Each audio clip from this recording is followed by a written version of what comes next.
Collector public school and college কর্তৃক আয়োজিত আজকের অনলাইন ক্লাসে একাদশ শ্রেণীর বিজ্ঞান বিভাগের সকল শিক্ষার্থীদের জানাই আমার আন্তরিক অভিনন্দন ও শুভেচ্ছা।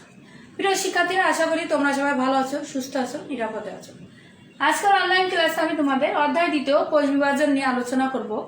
আমরা গত ক্লাসে মিওসিস 2 এ মেটাফেজ 2 পর্যন্ত আলোচনা করেছিলাম। আমরা আজকে আলোচনা করব মিওসিস 2 এ অ্যানাফেজ 2 থেকে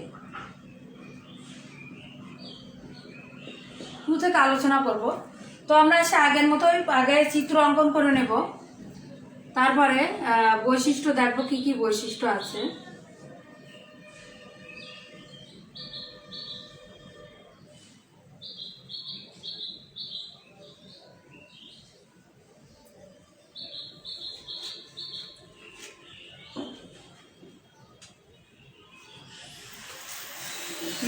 অ্যানাফেজ 2 চিত্র। আশা করা যায় আমাদের আজকে এই অধ্যায়টা শেষ হওয়ার সম্ভাবনা আছে। তো অ্যানাফেজ 2 এর চিত্র আগে অঙ্কন করি, তারপরে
প্রিয় শিক্ষার্থীরা, এটা হচ্ছে আমাদের অ্যানাফেজ 2 এর চিত্র।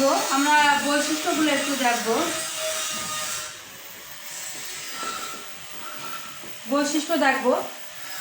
সেন্ট্রোমিয়ারের পূর্ণ বিভক্তির ফলে, অর্থাৎ এই পর্যায়ে কিন্তু সেন্ট্রোমিয়ারের পূর্ণ বিভক্তি শুরু হয়ে যায়, ফলে প্রতিটি ক্রোমোজোমে দুটি ক্রোমাটিড ও সম্পূর্ণ পৃথক হয়ে যায়। অর্থাৎ এক্ষেত্রে দেখো ক্রোমাটিডগুলো সম্পূর্ণ পৃথক হয়ে যায়। অর্থাৎ আমরা লিখি সেন্ট্রোমিয়ারের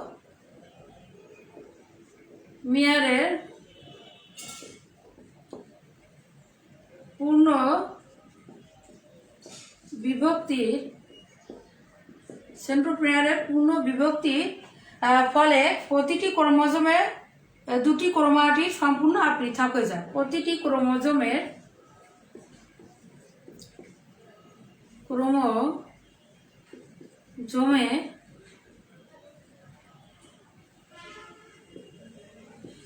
দুটি ক্রোমাটিড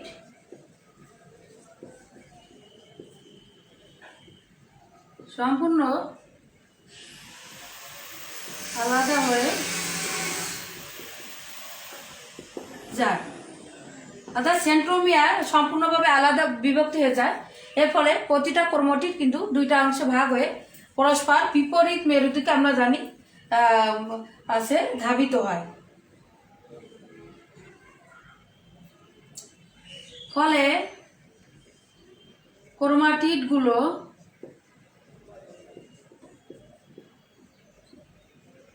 বিপরীত মেরুর দিকে ধাবিত হয়, বিপরীত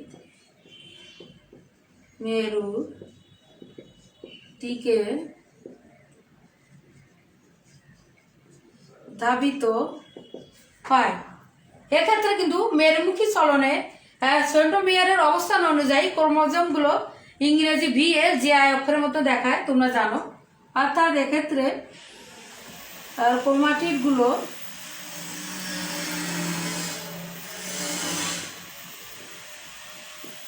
ইংরেজি সংক্ষেপে লিখছি আমি VLGI অক্ষরের মতো দেখায়।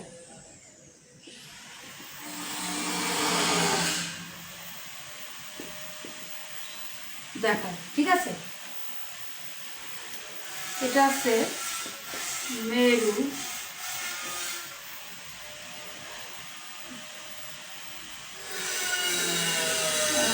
চিরাক্ষণ তন্তু,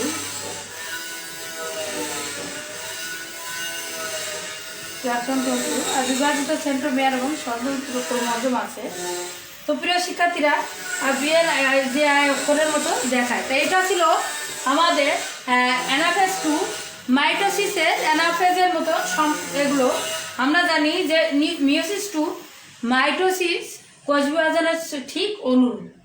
এটা আমরা অ্যানাফেজ 2 এ দেখলাম যে সেন্ট্রোমিয়ার সম্পূর্ণ আলাদা হয়ে যায়, ফলে ক্রোমাটিডগুলো দুইটা ভাগে ভাগ হয়ে যায়। এগুলো পরস্পর বিপরীত মেরুর দিকে ধাবিত হয়, আর ক্রোমাটিডগুলো দেখতে ইংরেজি VLGI ইত্যাদি অক্ষরের মতো, এই ইংরেজি অক্ষরগুলোর মতো হয়। এখন আমরা পরবর্তীতে যাব টেলোফেজ 4 টেলোফেজ 2।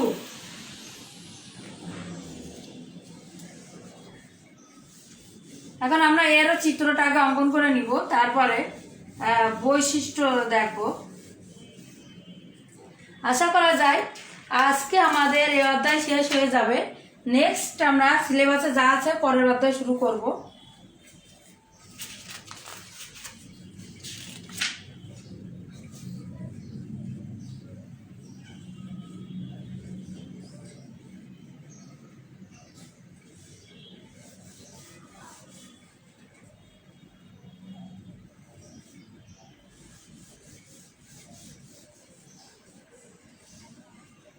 এটা হবে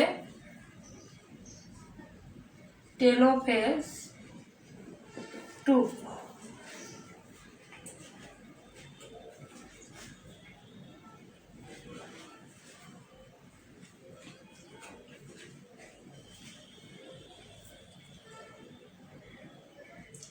অর্থাৎ 4টা কোষ সৃষ্টি হয় আমরা জানি।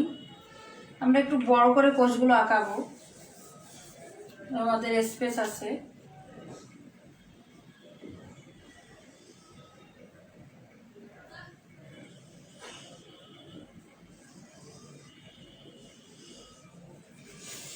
চারটা কোষ সৃষ্টি হয় আমরা জানি। তো কোষগুলো বিপরীত মেরুর দিকে আসবে,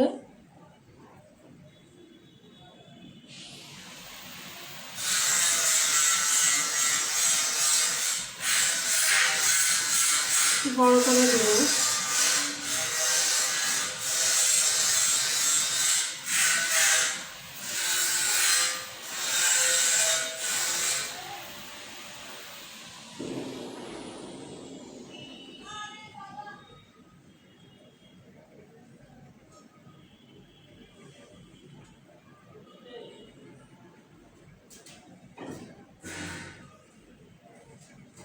নিউক্লিয়ার মেমব্রেন এখানে আসবে।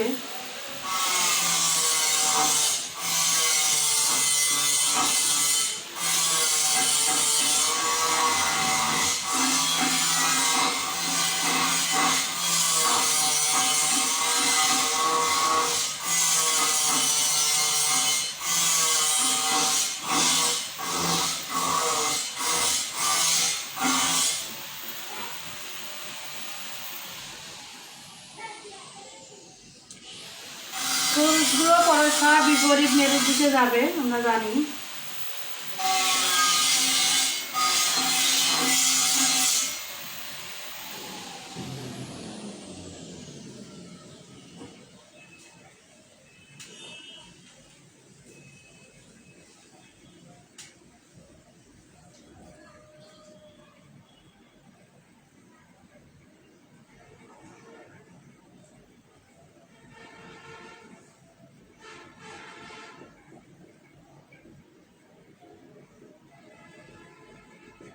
প্রিয় শিক্ষার্থীরা, এ আছে আমাদের টেলোস্পেস কোষ বিভাজনের যে চিত্রটা আছে সেটা।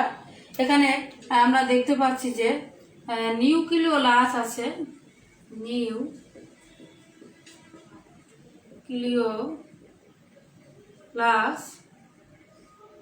নিউক্লিয়ার মেমব্রেন,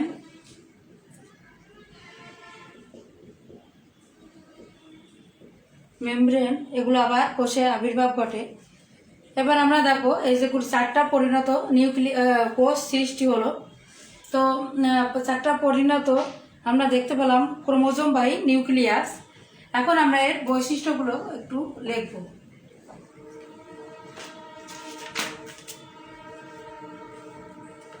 এটি মিয়োসিস 2 পর্যায়ে শেষ পর্যায়ে হচ্ছে টেলোফেজ 2। মেরুতে ক্রোমোজোমগুলো স্থির হয় এবং এর চারিদিকে নিউক্লিয়ার এমব্রিয়ন আবির্ভাব ঘটে। অর্থাৎ এগুলো কি হয়, ক্রোমোজোমগুলো মেরুতে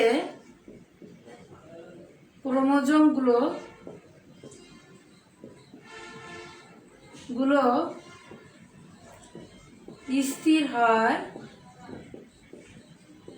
এবং এর চারপাশে নিউক্লিয়ার মেমব্রেন সৃষ্টি হয়। নিউক্লিওলাসেরও সৃষ্টি হয় স্যাট ক্রোমোজোমে। নিউক্লিওলাসের সৃষ্টি হয় স্যাট ক্রোমোজোমে।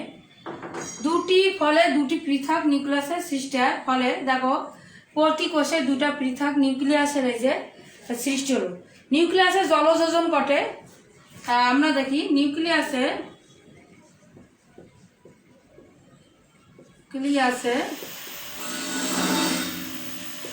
জলযোজন ঘটে, ফলে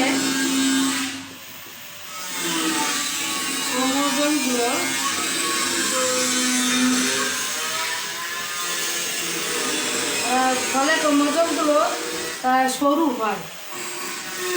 আমরা জানি সরু সুতার মতন হয়ে যায়। এক্ষেত্রে কি হয় যে রঞ্জক ধারণ ক্ষমতার বিলুপ্তি ঘটে। অর্থাৎ রঞ্জক ধারণ ক্ষমতার বিলুপ্তি ঘটে, তাই এদেরকে আর দেখা যায় না। রঞ্জক ধারণ ক্ষমতা বিলুপ্তি ঘটে, তাই এদেরকে আর দেখা যায় না।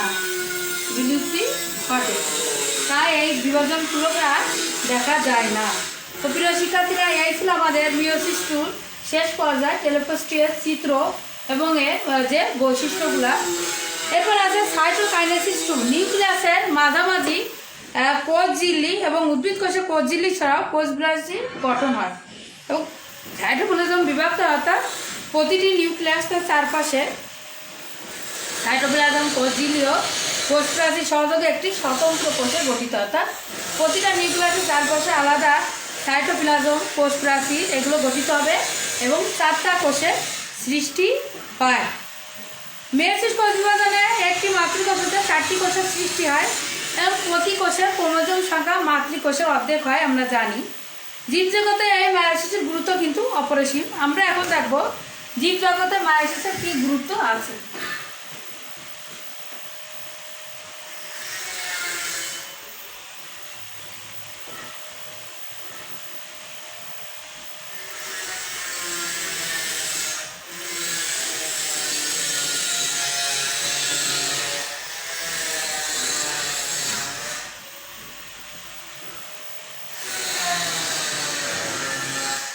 জীবজগতে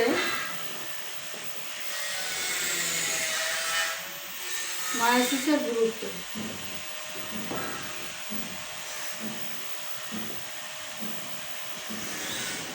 কি গুরুত্ব আছে আমরা গুরুত্বগুলো দেখো। প্রথম যে গুরুত্ব, জনন কোষ সৃষ্টি।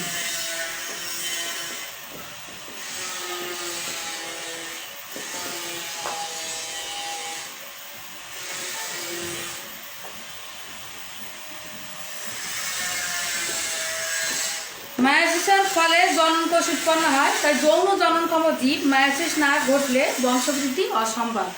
অর্থাৎ মায়োসিসের ফলে কিন্তু জনন কোষ সৃষ্টি হয়, তাই যৌন প্রজননের মাধ্যমে যে সকল জীব জনন সম্পন্ন করে তাদের কিন্তু জনন অসম্ভব হয়ে পড়বে। ক্রোমোজোম সংখ্যা দ্রুত রাখা।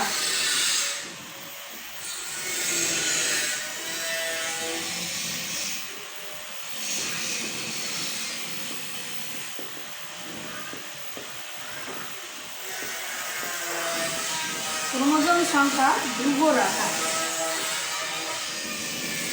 প্রজাতিতে বংশানুক্রমে ক্রোমোজোম সংখ্যা ধ্রুব রাখা কেবলমাত্র এই প্রক্রিয়ার দ্বারাই সম্ভব। হ্যাপ্লয়েড উদ্ভিদের জাইগোট এবং ডিপ্লয়েড উদ্ভিদের জনন মাতৃকোষে মায়োসিস না ঘটে পিতামাতা হতে সন্তান সন্ততিতে ক্রমাগতভাবে পুরুষানুক্রমে ক্রোমোজোম সংখ্যা 2 গুণ 4 গুণ 8 গুণ 16 গুণ এভাবে বৃদ্ধি পেয়ে জীবজগতে একটি আমূল পরিবর্তন কবে ঘটে যেত এবং পরিণামে জীবজগৎ কি হতো, ধ্বংস হয়ে যেত। অর্থাৎ ক্রোমোজোম সংখ্যা দুর্বল রাখার ক্ষেত্রে কিন্তু একমাত্র মেয়োসিস কোষ বিভাজনই দায়ী, দ্বারা সম্ভব। প্রজাতির স্বকীয়তা ঠিক রাখা। প্রজাতির স্বকীয়তা ঠিক রাখা।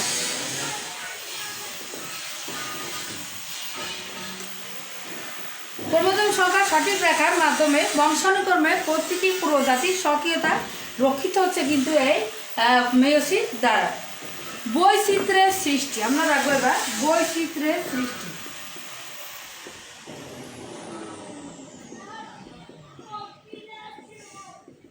বৈচিত্র্যের সৃষ্টি। যৌন প্রজননক্ষম কোনো দুটি জীব হুবহু কিন্তু একরকম হয় না।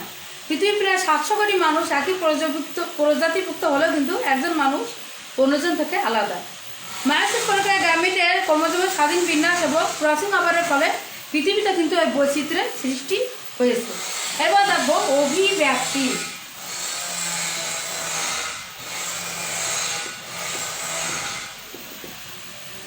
অভিব্যক্তি।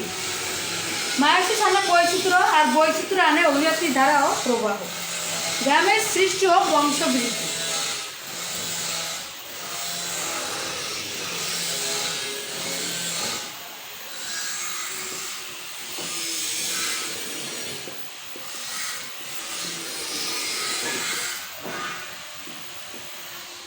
গ্যামেট সৃষ্টি ও বংশবৃদ্ধি। ডিপ্লয়েড জীবের মায়োসিস প্রক্রিয়ার মাধ্যমে সৃষ্টি হয় গ্যামেট, আর গ্যামেটের মিলনের মাধ্যমে যৌন প্রক্রিয়ায় বংশবৃদ্ধি ঘটায়। তার ডিপ্লয়েড জীবে মায়োসিস প্রক্রিয়ায় গ্যামেট সৃষ্টি হয়, আর গ্যামেটের মাধ্যমে কিন্তু ডিপ্লয়েড জীবে যৌন প্রজনন প্রক্রিয়ায় বংশবৃদ্ধি ঘটে। এরপরে দেখবো জনুক্রম।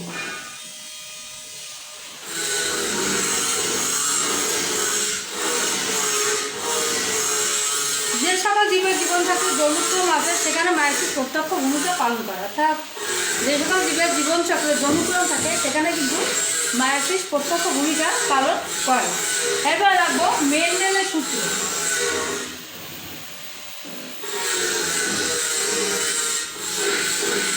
অর্থাৎ মায়োসিস কোষ বিভাজন ছাড়া কিন্তু এই মেন্ডেলের সূত্রগুলো ব্যাখ্যা করা অসম্ভব।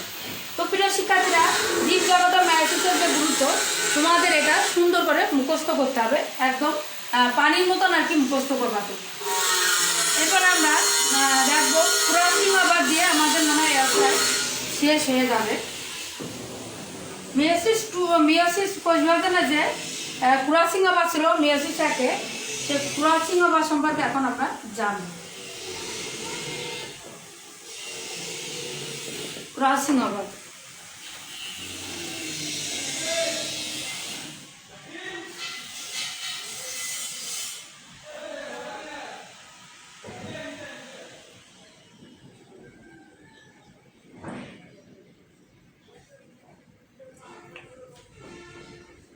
মায়োসিস একের প্যাকাইটিন উপপর্যায়ে একজোড়া, অর্থাৎ মেয়োসিস একে প্যাকাইটিন উপপর্যায়ে একজোড়া সমস্ত ক্রোমোজোমে দুটি নন সিস্টার ক্রোমাটিডের মধ্যে অংশের বিনিময়কে বলা হয় ক্রসিং ওভার। অর্থাৎ আমরা সংজ্ঞাটা লিখি।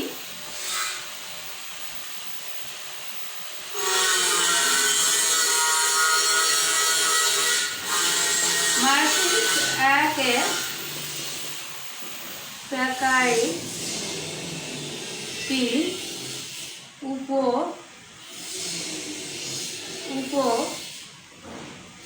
পর্যায়ে একজোড়া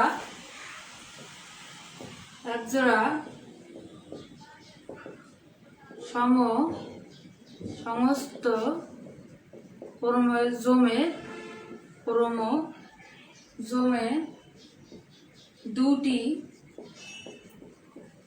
নন সিস্টার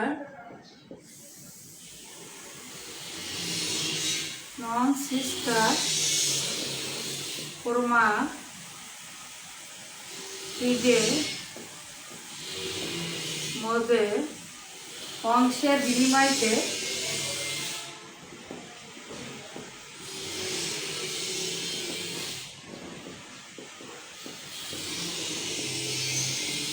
সিঙ্গাবার বলে।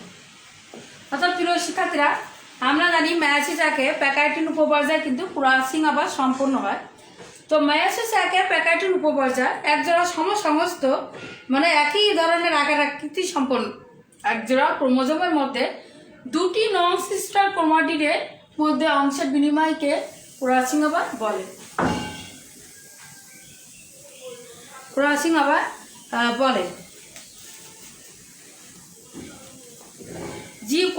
ওভারের কিছু কৌশল আছে, আমরা কৌশলগুলো কি চিত্র সাহায্যে দেখব।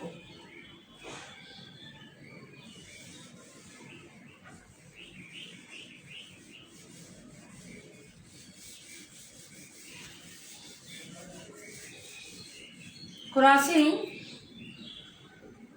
ওভারের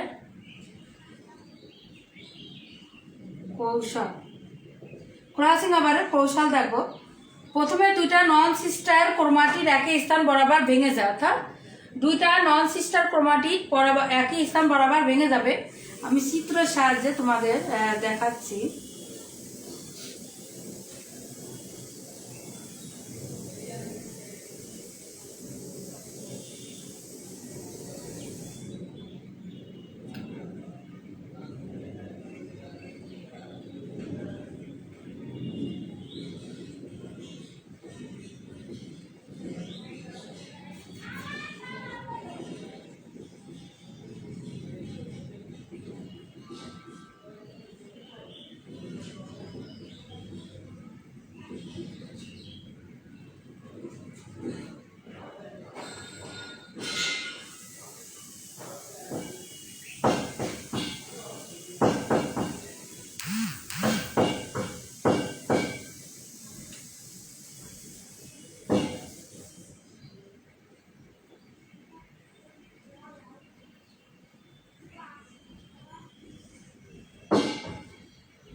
প্রিয় শিক্ষার্থীরা, একটা তোমরা বল পেন্সিল দিয়ে আঁকাবে, পেন্সিল দিয়ে ভরাট করে দেবে, আর একটা ফাঁকা রাখবে ক্রোমোজোম, আমি যেমন করছি। এখানে A B C D E F C, এখানেও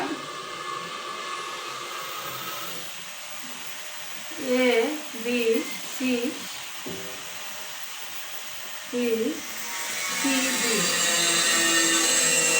ই এফ জি। এখানেও আমাদের হবে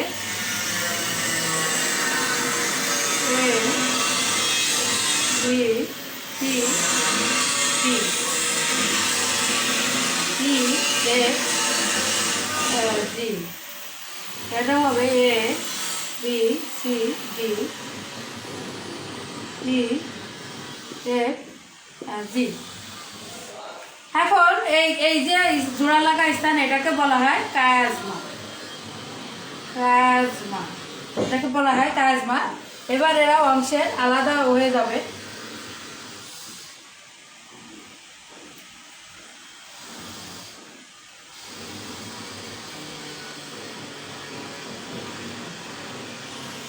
এখন আমরা দেখব যে এখানে এইটুকু অংশ আলাদা হয়ে যাবে, অর্থাৎ এ বি হবে এখানে।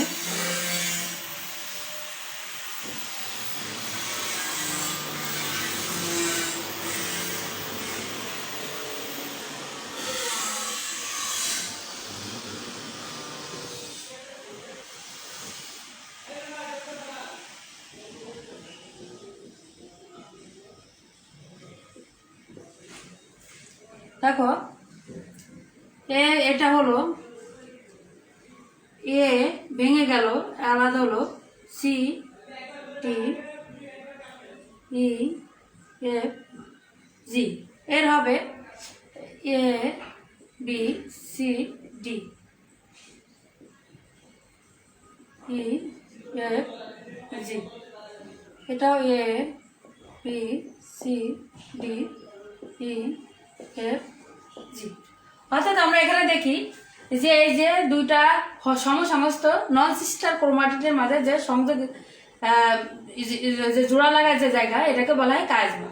পরে এই দুইটা যখন ক্রোমোজোম আলাদা হয়ে যায় তখন এই ক্রোমোজোম এর কিছু অংশ নেয় আর এই ক্রোমোজোম এর কিছু অংশ নেয়। যেমন আমরা এখানে দেখলাম, এই যে আমি এখানে রেখেছি এর কিছু অংশ এখানে আসলো আর এর কিছু অংশ এই যে পাকা।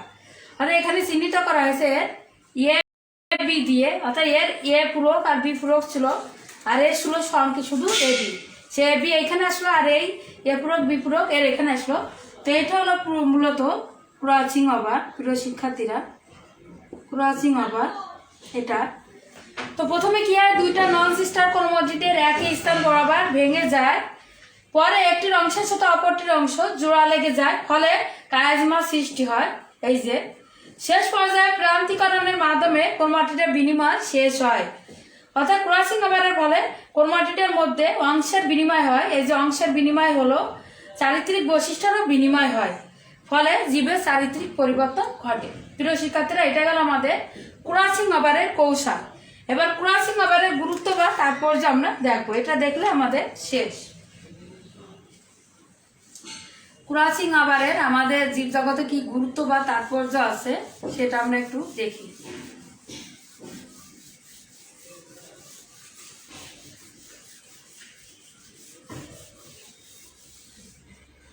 ক্রসিং ওভারের গুরুত্ব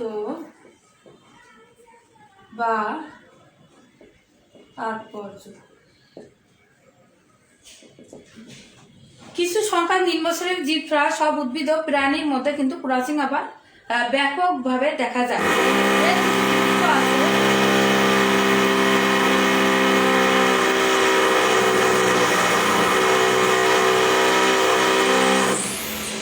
ক্রসিং ওভারের ফলে দুটি ক্রোমাটিডের মধ্যে বংশের বিনিময় হয়, ফলে জিনগত পরিবর্তন সাধিত হয়। জিনগত পরিবর্তন সাধনের ফলে সৃষ্ট জীবের বৈশিষ্ট্যগত পরিবর্তন সাধিত হয়। বৈশিষ্ট্যগত পরিবর্তনের মাধ্যমে সৃষ্টিগুলো আসে বৈচিত্র্য সৃষ্টি হয়, নতুন পরিবেশে টিকে থাকার ক্ষমতা। ক্রসিং ওভারের মাধ্যমে কাঙ্ক্ষিত উন্নত বৈশিষ্ট্য সম্পন্ন নতুন প্রকারণ সৃষ্টি হয়। এর ফলে ফসল উদ্ভিদে কিন্তু ক্রমাগত উন্নতি সাধন হয়। কৃত্রিম উপায়ে ক্রসিং ওভার ঘটিয়ে বংশগতিতে পরিবর্তন আনা সম্ভব। প্রজনন বিদ্যায় কিন্তু এই ক্রসিং ওভার যথেষ্ট ভূমিকা রাখে। গবেষণার ক্ষেত্রে ক্রসিং ওভারের গুরুত্ব রয়েছে, কারণ ক্রোমোজোমে জিনের রেখাকার বিন্যাস প্রমাণে বা ক্রোমোজোমে ম্যাপিংয়ে ক্রসিং ওভার বৈশিষ্ট্য বহন করে। ক্রোমোজোমে জিনের অবস্থান নির্ণয় করা যায়, জেনেটিক যে ম্যাপ আছে সেটা তৈরি করা যায়। প্রিয় শিক্ষার্থীরা, এটা ছিল আমাদের ক্রসিং ওভারের গুরুত্ব বা তাৎপর্য। খুবই গুরুত্বপূর্ণ। ক্রসিং ওভার নিয়েই কিন্তু একটা সৃজনশীল হতে পারে, গ নাম্বার আসতে পারে ক্রসিং আবারের কৌশলগুলো, আর ঘতে আসতে পারে ক্রসিং আবার গুরুত্ব। আর তোমাদের আজকের এইচডব্লিউ এনএফএস 2 টেলোফেজ 2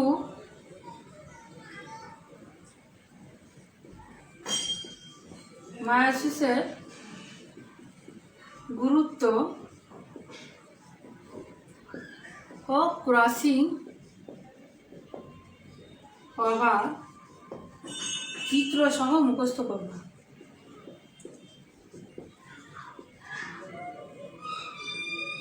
এবং 10টি ছোট প্রশ্ন লেখা। তো প্রিয় শিক্ষার্থীরা, আজকে পর্যন্ত তোমাদের এইচডব্লিউটা খুব সুন্দর করে ভালো করে চিত্র সহ মুখস্থ করবে। নেক্সট ক্লাসে তোমাদের সাথে আবার দেখা হবে। সে পর্যন্ত সবাই ভালো থাকো, সুস্থ থাকো, নিরাপদে থাকো। আজকে পর্যন্ত বাই।